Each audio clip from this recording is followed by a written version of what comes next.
Hi everyone, welcome back to my channel. চলে এসেছি আজকে আরেকটা রেসিপি নিয়ে। এটা হচ্ছে ড্রিঙ্ক রেসিপি।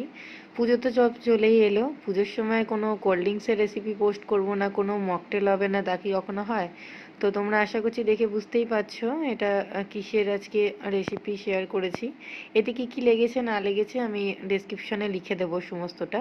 এটা মাল্টা মকটেল। তোমার যারা যেটা মালটা যে ফলটা খাও তারই মকটেল এটা। এটা খেতে কিন্তু অসাধারণ লাগে। সব রকম মকটেলের রেসিপি আমার তোমার ইউটিউব চ্যানেলে তোমরা পেয়ে যাবে, তবে এই রেসিপিটা একটু নিত্য ধরনের। এটা কিন্তু খেতেও অসাধারণ লাগে, স্প্রাইটের সাথেই বলো বা এমনি প্লেন সোডার সাথে কিন্তু মালটা মকটেল খেতে কিন্তু হেভি লাগে। তো চলো দেখা হচ্ছে এরকম নিত্য নতুন পরবর্তী ভিডিওতে। তো সবাই খুব ভালো থেকো, সুস্থ থেকো, পুজোটা খুব ভালো করে এনজয় করো। দেখা হবে এরকম নিত্য নতুন আনকমন রেসিপির সাথে। আমি এখানে আজকে কি ইউজ করেছি না করেছি রেসিপি সম্পর্কে কিছু বলিনি। সবসময় রেসিপি সম্পর্কে বলেই তো আমি ভিডিও পোস্ট করি। তো আজকে ভাবলাম একটু কথা দিয়ে একটু গল্প দিয়ে তোমাদের সাথে ভিডিওটা পোস্ট করা যাক। তো তোমরা তো কমেন্ট সেকশানে দেখেই নেবে কি কি এতে দেওয়া আছে, মানে ডিসক্রিপশানে আমি সব লিখে দেবো। তো চলো দেখা হচ্ছে পরবর্তী নেক্সট ভিডিওতে। সবাই খুব এনজয় করো পুজোতে। টাটা।